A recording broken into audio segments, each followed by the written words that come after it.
മാത്സ്യൂളിലേക്ക് എല്ലാവർക്കും സ്വാഗതം. ഇന്ന് ഒരു പുതിയ IMO question, international maths olympiad ക്വസ്റ്റ്യനുമായിട്ടാണ് നിങ്ങളുടെ മുന്നിൽ നിൽക്കുന്നത്. ചോദ്യം ജോമെട്രി ആയിട്ട് ബന്ധപ്പെട്ടതാണ്, ജാമിതീയ രൂപങ്ങളുമായി. ഇവിടെ നിങ്ങൾക്ക് വലിയ ഒരു സമചതുരം സ്ക്വയർ നിങ്ങൾക്ക് തന്നിട്ടുണ്ട്. ആ സ്ക്വയറിൽ ഇവിടുന്ന് ഇവിടത്തേക്കുള്ള ഡിസ്റ്റൻസ് 6 സെന്റിമീറ്റർ തന്നിട്ടുണ്ട്. എങ്കിൽ ഈ ചെറിയ സമചതുരത്തിന്റെ പരപ്പളവ്, ഈ സ്മോൾ സ്ക്വയറിന്റെ area of small square, red square, അതാണ് നമ്മൾ ഫൈൻഡ് ഔട്ട് ചെയ്യേണ്ടത്. ഒരു വലിയ സ്ക്വയർ, ആ സ്ക്വയറിൽ നിന്ന് ഇവിടുന്ന് ഇവിടത്തേക്കുള്ള ഡിസ്റ്റൻസ് 6 സെന്റിമീറ്റർ. ഓക്കെ, അവിടെ ചിത്രത്തിൽ വ്യക്തമായിട്ട് നിങ്ങൾക്ക് കാണാം. ഓക്കെ, ഞാനത് പ്രോബ്ലം ചെയ്യാൻ വേണ്ടി ഞാൻ വരച്ചതാണിത്. 6 സെന്റിമീറ്റർ. അപ്പോൾ ഇതിന്റെ സ്ക്വയറിന്റെ ഏരിയ എത്ര എന്നുള്ളതാണ് കണ്ടുപിടിക്കേണ്ടത്. നിങ്ങൾ വീഡിയോ പോസ് ചെയ്യുക, നിങ്ങൾ ചെയ്യാൻ ശ്രമിക്കുക. വളരെ എളുപ്പത്തിൽ കണ്ടുപിടിക്കാൻ പറ്റുന്ന ഒരു ക്വസ്റ്റ്യൻ ആണ്. ഓക്കെ, ഞാൻ എക്സ്പ്ലെയിൻ ചെയ്യാൻ പോവുകയാണ്. അപ്പോൾ നമ്മൾക്ക് ആദ്യം തന്നിട്ടുള്ളത് വലിയ ഒരു സ്ക്വയർ ആണ്. കണ്ടുപിടിക്കേണ്ടത് ഈ സ്ക്വയറിന്റെ ഏരിയ അല്ലെങ്കിൽ പരപ്പളവാണ്. അപ്പൊ സ്ക്വയറിന്റെ ഏരിയ എങ്ങനെയാണ് കണ്ടുപിടിക്കുന്നത് നമ്മൾക്കറിയാം. ഏരിയ അല്ലെങ്കിൽ സമചതുരത്തിന്റെ പരപ്പളവ് കണ്ടുപിടിക്കുന്നതിന് വഴി നമ്മൾക്കറിയാം. അതായത് സൈഡിനെ സൈഡ് കൊണ്ട് ഗുണിക്കുന്നതാണ് അല്ലേ. അതായത് product of side into side, അതായത് വശം ഗുണം വശം. അത് ഒരു വശം എക്സ് ആണെങ്കിൽ, ഒരു സൈഡ് എക്സ് ആണെങ്കിൽ area X into X equal to X square എന്നാണ് അതിൻ്റെ ഏരിയ, പരപ്പളവ്. നിങ്ങൾ പഠിച്ചിട്ടുണ്ടാവും. സൈഡ് എ ആണെങ്കിൽ എ ഇൻറ്റു എ സ്ക്വയർ എന്ന് പഠിച്ചിട്ടുണ്ടാവും. ഓക്കെ, അപ്പോൾ നമ്മൾക്ക് ഇതിന്റെ സൈഡ് കിട്ടാൻ എന്താണ് വഴി എന്നുള്ളതാണ് ആലോചിക്കേണ്ടത്. ഈ ഒരു വശം ഇവിടുന്ന് ഇവിടത്തേക്ക് കിട്ടാനുള്ള വഴി എന്താണ് എന്നുള്ളതാണ്. നമ്മൾക്ക് തന്നിട്ടുള്ളത് എന്താണ്? ഇവിടുന്ന് ഇവിടത്തേക്കുള്ള ലെങ്ത് ആണ് തന്നിട്ടുള്ളത്. അതിന് മറ്റൊരു കാര്യം, അവിടെ നമുക്ക് ഫുള്ളുള്ള ലെങ്ത് നമുക്ക് തന്നിട്ടുണ്ട്. നോക്കൂ, ഇവിടുന്ന് ഇവിടത്തേക്കുള്ള ഡയഗണലിന്റെ നീളം നമുക്ക് തന്നിട്ടുണ്ട്. വികർണത്തിന്റെ നീളം നീളം തന്നിട്ടില്ല, പക്ഷെ നീളം ഇവിടെ ചിത്രത്തിൽ വരച്ചു വെച്ചിട്ടുണ്ട്.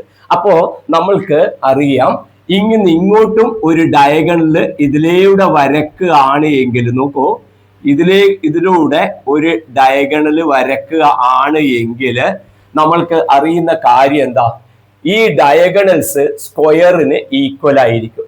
അതായത് ഈ ഒരു ഡയഗണലും ഈ ഒരു ഡയഗണലും, അതിന് ഞാൻ പേര് കൊടുക്കാം, ABCD എന്ന് പേര് കൊടുക്കുന്നുണ്ടെങ്കിൽ നമ്മൾക്കറിയാം ഡയഗണൽ AC-യും അതേപോലെ ഡയഗണൽ BD-യും ഈക്വൽ ആയിരിക്കും സ്ക്വയറിൽ.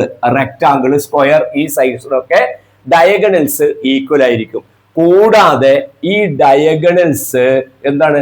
പെർപെൻഡിക്കുലർ ബൈസെക്ടേഴ്സ് ആയിരിക്കും. രണ്ടാമത്തെ പ്രോപ്പർട്ടി, ഒന്ന് ഈക്വൽ ആയിരിക്കും, രണ്ടാമത്തത് പെർപെൻഡിക്കുലർ ലംബം എന്നൊരു ചിഹ്നമാണ് ഇത്. പെർപെൻഡിക്കുലർ ബൈസെക്ടേഴ്സ് ആയിരിക്കും. അതായത് മലയാളത്തിൽ പറഞ്ഞാല് ലംബ സമഭാജികളായിരിക്കും. ലംബങ്ങളും ആയിരിക്കും അതേപോലെ തന്നെ ഈക്വൽ ആയിട്ട് ഡിവൈഡ് ചെയ്യും. ഞാൻ ഒന്നുകൂടെ പറഞ്ഞുതരാം. ഇവിടുന്ന് ഇവിടത്തേക്കുള്ള ഈ ഡയഗണലിനെ എന്ത് ചെയ്യുന്നു? 50-50 ആക്കിയിട്ട് മാറ്റുന്നു, പകുതിയാക്കിയിട്ട് മാറ്റുന്നു. കൂടാതെ ഇവിടെ ഉണ്ടാവുന്ന ആംഗിള് 90 ഡിഗ്രി, 90 ഡിഗ്രി ആയിരിക്കും ഇവിടെ ഉണ്ടാവുന്ന കോണ്. ഈ രണ്ട് പ്രത്യേകതയാണ് ഡയഗണല്, ഒരു സ്ക്വയറിന്റെ, ഒരു സമചതുരത്തിന്റെ ഡയഗണല് വികരണങ്ങൾക്ക് ഉള്ളത്. അങ്ങനെ ആകുമ്പോൾ ഇവിടുന്ന് ഇവിടത്തേക്ക് നമുക്ക് 6 തന്നിട്ടുണ്ട്. അപ്പോൾ ഇവിടുന്ന് ഇവിടത്തേക്ക് എത്രയായിരിക്കും? 6 ആയിരിക്കും. അപ്പൊ ടോട്ടല് ഈ ഡയഗണലിന്റെ ലെങ്ത് എത്രയുണ്ടാവും? 6 + 6 12 ഉണ്ടാവും. അപ്പോൾ ഈ ഡയഗണലിലും എങ്ങനെ ഉണ്ടാവും? 12 തന്നെ ആയിരിക്കും ഈ ഡയഗണലിലും വരിക. അപ്പൊ അങ്ങോട്ടും ഇങ്ങോട്ടും പെർപെൻഡിക്കുലർ ബൈസെക്ടർ ആയതുകൊണ്ട് ഈ 12 സെന്റിമീറ്റർ ഉള്ള 12 സെന്റിമീറ്റർ ഡയഗണൽ DB എന്ത് ചെയ്യും? ബൈസെക്ട് ചെയ്യുമ്പോൾ എത്രയായിട്ട് മാറും? അതും 6, ഇവിടുന്ന് ഇവിടത്തേക്ക് 6, ഇവിടുന്ന് ഇവിടത്തേക്ക് 6 കിട്ടും. അപ്പോൾ ഇവിടെ നമ്മൾക്ക് കണ്ടുപിടിക്കേണ്ട സ്ക്വയറിന്റെ ഒരു ഡയഗണല്, നമുക്ക് ഒരു വികരണം നമ്മൾക്ക് ഇവിടെ കിട്ടിയിട്ടുണ്ട്. ഈ വികരണം വെച്ചിട്ട് നമുക്ക് എങ്ങനെ ഇതിന്റെ ഏരിയ പരപ്പളവ് കണ്ടുപിടിക്കാം എന്നാണ് നമ്മൾ അടുത്തതായിട്ട് ചിന്തിക്കുന്നത്. നോക്കൂ, ഇത് നമുക്ക് അറിയാം, ഒരു സ്ക്വയർ ആയതുകൊണ്ട് ഈ ആംഗിള് 90 ഡിഗ്രിയാണ് വരിക, 90 ഡിഗ്രിയാണ് ഈ ആംഗിൾ വരിക. അങ്ങനെ വരുമ്പോ ഇതെന്തായിരിക്കും? ഒരു റൈറ്റ് ആംഗിൾഡ് ട്രയാങ്കിൾ ആയിരിക്കും. അതായത് ഒരു മട്ട ത്രികോണായിരിക്കും ഈ വരുന്നത് കാണുക, 90 ഡിഗ്രി ആയതുകൊണ്ട്.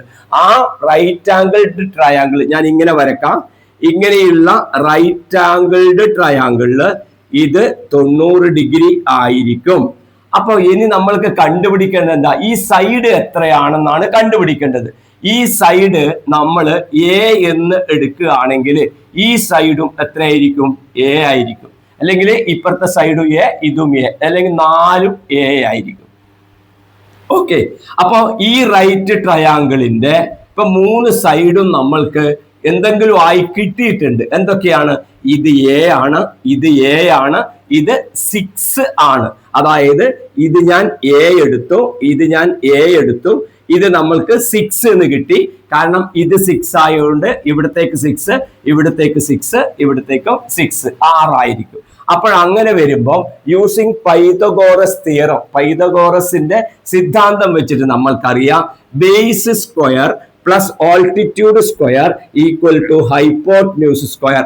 മലയാളത്തിൽ പറഞ്ഞാല് പാദത്തിന്റെ വർഗം പ്ലസ് ലംബത്തിന്റെ വർഗം സമം കർണത്തിന്റെ വർഗം. അപ്പൊ നമ്മൾക്ക് ഇവിടെ എഴുതാം എ സ്ക്വയർ പാദത്തിന്റെ സ്ക്വയർ പ്ലസ് ലംബം altitude A square equal to 6 square എന്ന് കിട്ടും. ഓക്കെ, എ സ്ക്വയറും കൂട്ടിയാൽ നമുക്ക് 2a സ്ക്വയർ ഈക്വൽ ടു നമുക്ക് കിട്ടും ഇവിടെ 6ന്റെ സ്ക്വയർ 36. കാരണം 6 × 6 ഈക്വൽ ടു 36 ആണ്. 6 സ്ക്വയർ എന്ന് പറഞ്ഞാല് 6 × 6. അപ്പൊ 2a സ്ക്വയർ നമ്മൾക്ക് കിട്ടും. എത്ര കിട്ടി? 36 കിട്ടി. അപ്പോ എ സ്ക്വയർ എന്ന് പറയുമ്പോൾ നമ്മൾക്ക് ഇവിടെ കിട്ടി 36/2 സമം എന്ത് കിട്ടി? 18 കിട്ടി. അപ്പൊ നമ്മൾക്ക് ഇവിടെ കണ്ടുപിടിക്കേണ്ടത് എന്താ? ഇതിന്റെ ഏരിയയാണ് കണ്ടുപിടിക്കേണ്ടത്. അപ്പൊ ഒരു സൈഡ് എ ആകുമ്പോൾ അതിന്റെ പരപ്പളവ് എത്ര വരും? ഏരിയ എത്ര വരും? എക്സ് ആയാല് X into X, X square. അപ്പൊ സൈഡ് എ ആണ് എങ്കിൽ അതിന്റെ ഏരിയ എന്തായിരിക്കും? A into A equal to A square ആയിരിക്കും. അപ്പോ ഇതിന്റെ ഏരിയ പരപ്പളവ് വരിക എ സ്ക്വയർ ആണ്.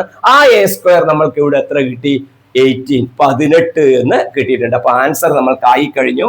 അപ്പോ ഏരിയ നമുക്ക് എത്ര കിട്ടും? റെഡ് ഷെയ്ഡ് ആയിട്ടുള്ള ഇത് area equal to 18 square centimetre എന്ന് എഴുതി കഴിഞ്ഞാൽ അതിന്റെ ആൻസർ ആയി. ഏരിയ മലയാളത്തില് പരപ്പളവ് നമുക്ക് ആൻസർ ആയി 18 ചതുരശ്ര സെന്റിമീറ്റർ. ഓക്കെ, ചതുരശ്ര സെന്റിമീറ്റർ. ഇത്രയും കാര്യങ്ങളാണ് ഇതിൽ പഠിച്ചു വെക്കേണ്ടത്. അതായത് ഇതിലത്തെ ജോമെട്രിക്കൽ കോൺസെപ്റ്റ് എന്തൊക്കെയാണ് വരിക എന്നാൽ സ്ക്വയർ എല്ലാ സൈഡ്സും ഈക്വല്, ഡയഗണൽസ് ഈക്വൽ ആണ്. കൂടാതെ എന്താണ്? അവര് പെർപെൻഡിക്കുലർ ബൈസെക്ടേഴ്സ് കൂടിയാണ് ഡയഗണൽസ് എന്നുള്ളത്.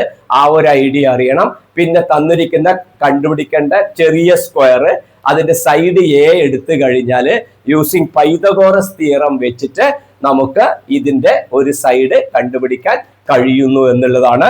ഈ ക്വസ്റ്റ്യൻ എല്ലാ കുട്ടികൾക്കും മനസ്സിലായിട്ടുണ്ടാവും എന്ന് കരുതുന്നു. ഇനി മുതിർന്ന ക്ലാസ്സിലെ കുട്ടികൾക്ക് ഇതിനേക്കാളും എളുപ്പത്തിൽ പൈതഗോറസ് എടുക്കാതെയും ഇതിന്റെ ആൻസർ കണ്ടുപിടിക്കാൻ പറ്റും. അതായത് ഒരു ഡയഗണലിന്റെ ഒരു നോക്കൂ, ഒരു സ്ക്വയറിന്റെ ഒരു ഡയഗണല് കിട്ടിക്കഴിഞ്ഞാൽ, ഡയഗണല് 6 ആണെങ്കിൽ അതിന്റെ സൈഡ് 6/√2 ആണ്. ഈ സൈഡ് 6/√2 ആണ്. അപ്പോൾ ഡയറക്റ്റ് ആയിട്ട് തന്നെ നമുക്ക് അതിൽ നിന്ന് ഏരിയ കിട്ടും. എന്താ കിട്ടുക?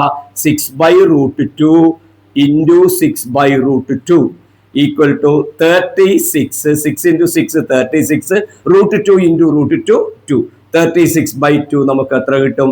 18 കിട്ടും. ഓക്കെ, കുറച്ച് മുതിർന്ന കുട്ടികൾക്ക് ഇങ്ങനെയുള്ള വഴി ഉപയോഗിച്ചുകൊണ്ടും അതിന്റെ ഏരിയ കണ്ടുപിടിക്കാം. ചെറിയ കുട്ടികൾക്ക് ഒരു 6-7 സ്റ്റാൻഡേർഡിലൊക്കെ പഠിക്കുന്ന കുട്ടികൾക്ക് ഈ ഒരു ഐഡിയ വെച്ചിട്ട് അതിന്റെ ഏരിയ കണ്ടുപിടിക്കാം. ഓക്കെ, ഈ വീഡിയോ ഇഷ്ടമായാൽ ലൈക്ക് ചെയ്യാനും ഷെയർ ചെയ്യാനും മടി കാണിക്കരുത്. ചാനൽ സബ്സ്ക്രൈബ് ചെയ്യാത്ത കുട്ടികളുണ്ടെങ്കിൽ ചാനൽ സബ്സ്ക്രൈബ് ചെയ്യുക. പുതിയ ചോദ്യങ്ങൾ നമുക്ക് പരിചയപ്പെടാം. വീണ്ടും കാണാം. ബൈ.